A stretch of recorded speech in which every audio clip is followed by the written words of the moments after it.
మహిళలకు ఇస్తా అన్న 2500 సంగతి నిన్న బడ్జెట్ లో అసలు దాన్ని ప్రస్తావించడం కూడా జరగలేదు.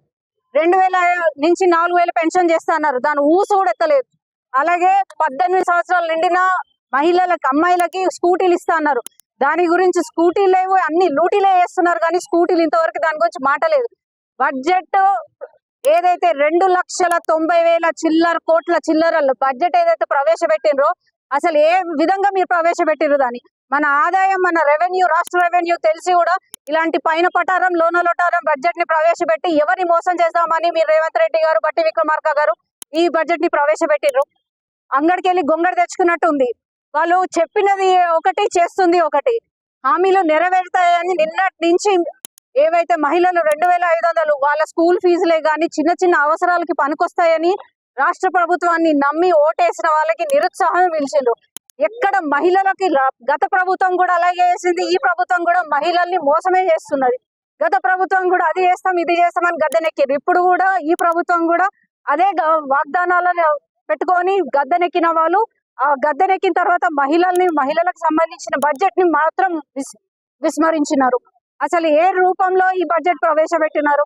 ఎక్కడ న్యాయం జరుగుతుంది? అసలు మీరు కొత్తగా ఏ బడ్జెట్ లో ఏమి కొత్తగా జరిగింది? ఏ ఉన్నాయో దాన్ని అటు తిప్పి ఇటు తిప్పి బాహుబలి చిత్రంలో ఏదో పెద్ద స్క్రీన్ ప్లే డైరెక్షన్ లో అది విడుదల చేసినరే కానీ దానికి నిజంగా వాస్తవం అనేది ప్రజలకు తెలిసిన విషయం. మేము భారతీయ జనతా పార్టీ నుంచి డిమాండ్ చేస్తున్నాము, ఖచ్చితంగా రానున్న రోజుల్లో మహిళలకు ఇస్తాన హామీలు నెరవేర్చాల్సిందిగా మేము డిమాండ్ చేస్తున్నాం. ఇప్పుడు ఓన్లీ ఇక్కడ అంబేద్కర్ స్టాచ్యూ దగ్గర నిరసన మాత్రమే తెలుపుతున్నాను. రానున్న రోజుల్లో మహిళలకు ఏదైతే గ్యారంటీలు మీరు చెప్పారో అది వెంటనే అమలు చేయని పక్షంలో మీ కార్యాలయాలను ముట్టడించబోతున్నాము. రేవంత్ రెడ్డి గారి ఇల్లు కూడా ముట్టడించబోతున్నాము. రేవంత్ రెడ్డి ఖబర్దార్, మహిళలను చిన్న చూపు చూస్తున్నారు, అది తగదని మీకు చెప్తున్నాను. మహిళలు ఎప్పుడైతే నారీ శక్తిగా బయటకు వచ్చి మిమ్మల్ని క్వశ్చించడం చేశారో ఇమీడియట్ గా మీ ప్రభుత్వం వెంటనే పడిపోతుంది అనే విషయంగా మీకు హెచ్చరిస్తున్నాను. వెంటనే మహిళలకి ఏదైతే హామీలు ఇచ్చారో అది వెంటనే నెరవేర్చాలి. నెరవేర్చని పక్షంలో అందరు మహిళల ఉగ్ర రూపం మీరు చూడబోతున్నారని నేను ఈ సందర్భంగా తెలియజేస్తున్నాను. వెంటనే మీరు మహిళలకు ఇచ్చిన డిమాండ్స్ ని రానున్న రోజుల్లో ఖచ్చితంగా దాన్ని నెరవేర్చాలి.